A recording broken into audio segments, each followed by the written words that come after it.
Yon, mga magandang umaga sa atin mga brother, no? Kahit na mainit yung araw, no? Yung kasingkada ng init ng araw, pero ang lamig pa rin ng hangin ngayong Marso. Kakaiba na nga ba talaga yung panahon ngayon, no, mga brother? Talagang dati pagka March ang init, pero ngayon ang lamig na. At may abutan tayo ng sticker din, mga brother. Aring nagtitinda ng marunggay pandesal.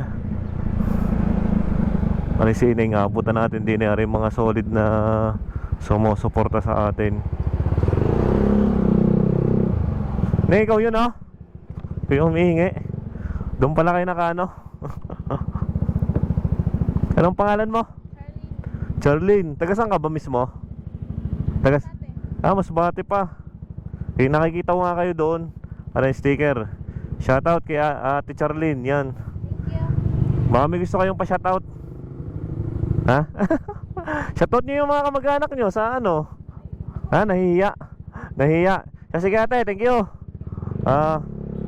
Yun, mga brother, si Ate Charlene, pinapa-shoutout natin. Nahihiya. Pagka kayo malapit din sa may Banaba, doon kayo bumili ng mga pandesal na yan. Nagtitinda siya ng rolling, malunggay, pandesal, cheese pandesal. Yan mga brother, sa mga naghahanap dito sa may Banaba West, inabutan na natin ang sticker si Ate Charlene. Taga Masbate pa pala si ate. Kaya shoutout sa mga pinsan ni Ate Charlene pag sinare niya yung video na to, no? Shoutout ho sa mga taga dyan sa Masbate. Nawa ay palagi kayong maingat dyan ho sa may Masbate, at palagi lang kayong gagabayan na may kapal sa inyong mga ginagawa dyan. Maraming salamat muli sa mga patuloy na sumusuporta sa atin, mga brother. Maraming salamat sa mga solid supporter natin na sumama sa atin simula day 1, simula sa pag-aabot ng sticker natin hanggat maaari.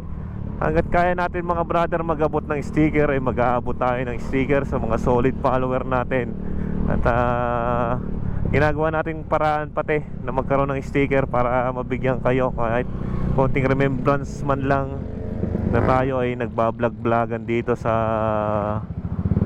may atin, no? Kaya maraming salamat muli sa atin, mga brother. Ride safe at palagi kayong mag-iingat. God bless sa lahat ng mga ginagawa nyo.